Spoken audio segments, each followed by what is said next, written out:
Vanakkam. Welcome to another episode of Indulge-Express, and I'm your host, Ranujay Mukherjee. Today I bring to you what has probably been one of the best-selling cars for Maruti. Yes, we all know about the story of the 800, but it is the story of the Swift, which has been a spectacular success. There have been three generations of the Swift so far, and starting from the year 2005 onwards. But now, in its current iteration, the fourth generation Swift is here, and we are here to see what makes it unique or different. Does it carry on the legacy of being one of the best selling cars for Maruti? So stick with us as we examine this new car and tell you what the new fourth generation Swift is all about.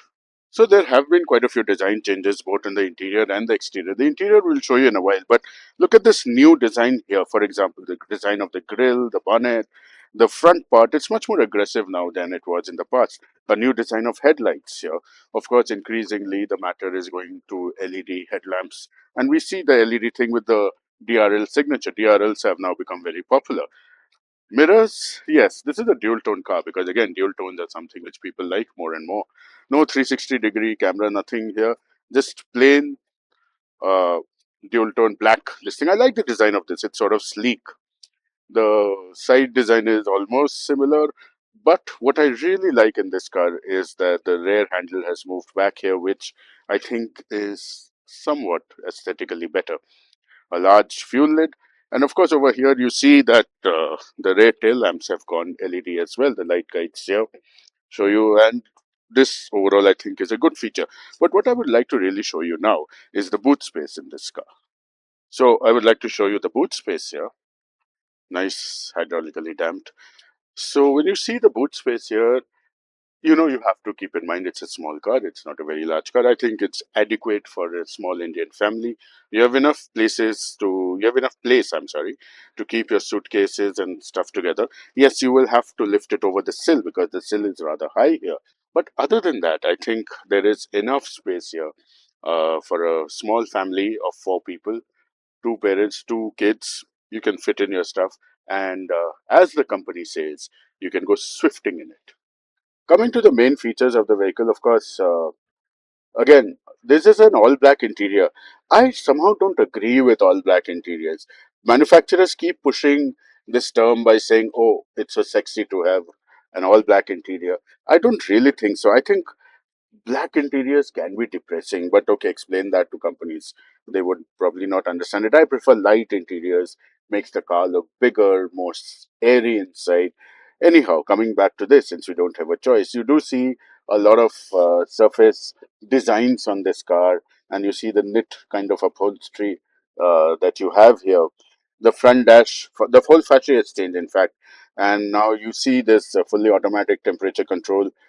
This is on the top models, of course, and the smaller air vents. But what really impresses is this 9-inch screen out here. This is now similar to that you find on other Maruti cars, and I think it is one of the best in the business because it gives you amazing information right here in front at a glance. You can switch between different modes of information, settings, and of course, it's got Android Auto and CarPlay. So I think runs very well. Sound quality is decent. You have a wireless charger here. You have your USB port, and of course, a socket here, for your 120-volt socket. What I do miss seeing out here is a fast charging port because I think that is very necessary today. Now I'll come to the main dashboard here. Very interestingly, Maruti has not gone totally digital on this, although I think that this is probably the last generation or Swift which has got mechanical gauges in a way. Not really mechanical. What I mean is analog gauges. I'm sorry about that. But interestingly, now you have two meters in front of me. In the tachometer, there is a sort of a chromish ring which is missing on the speedometer. I wonder why. Is that a precursor to that screen going digital? I don't know. I cannot comment on that. But of course, the great multifunction steering is there, flat bottomed, and you have your controls for your sound system, you have controls for your Bluetooth telephony, and of course you have a cruise control system which is over here. There's control for that, and then you have the start stop. here and start stop button, and you also have the auto start stop mechanism, which in my opinion is a very useful switch. Otherwise it irritatingly cuts out every time you stop the car and you have to press the clutch pedal to start it. Overall, basic, and I think that this works. I think this is exactly the sort of thing people are looking for.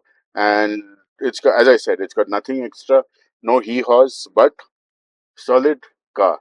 The seats are comfortable. Yes, they're comfortable even for somebody who's dimensionally challenged like I am in the front.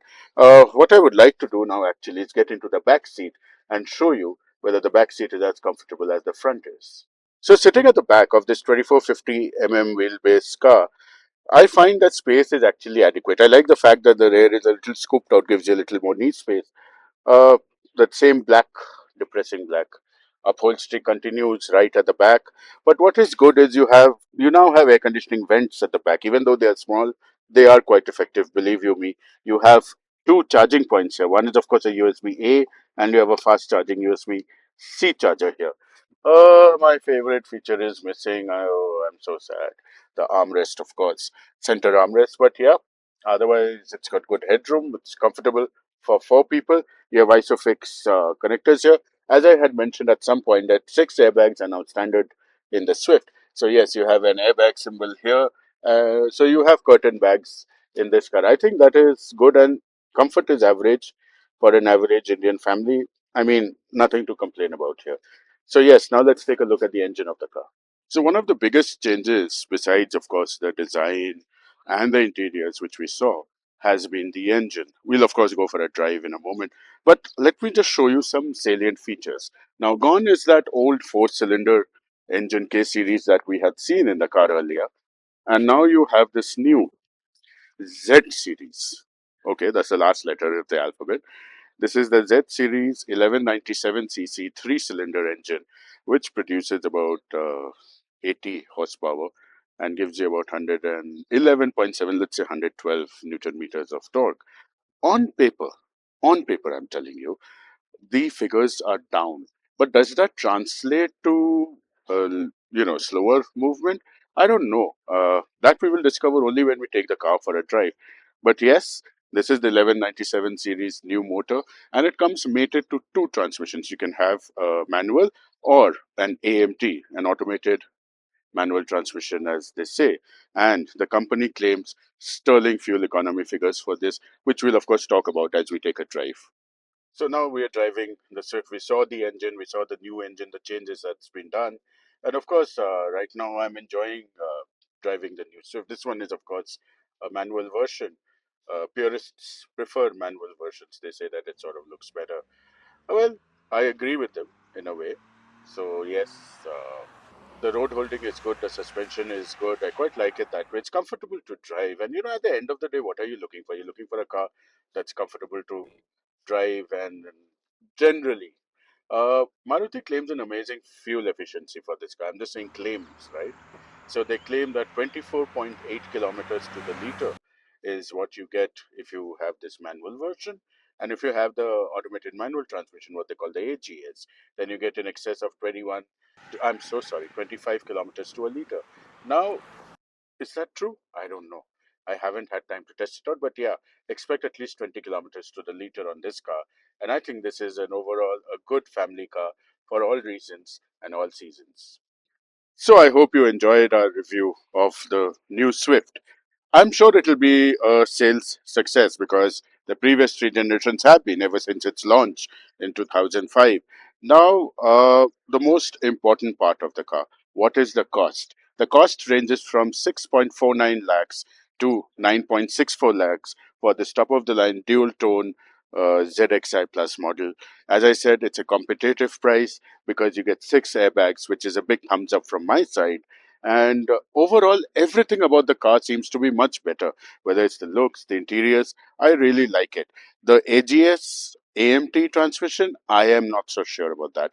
But I've never been a fan of that transmission. But I cannot. I would be at fault if I admitted that if I did not admit that it has improved over the times since I first saw it and first Maruti examples had it. But yes, it's come a long way. It's still not a full-fledged automatic, but I understand the economics of it, and it is a good two-pedal transmission. If I was to rate this car, I would give it a solid 8.5 out of 10 because I think this car deserves it. What do you think? Let me know in the comments below. But please keep subscribing to our channel, watch it, and I'll very soon be back with another spanking new car for you to check out. Till then, drive safe and always belt up. Bye.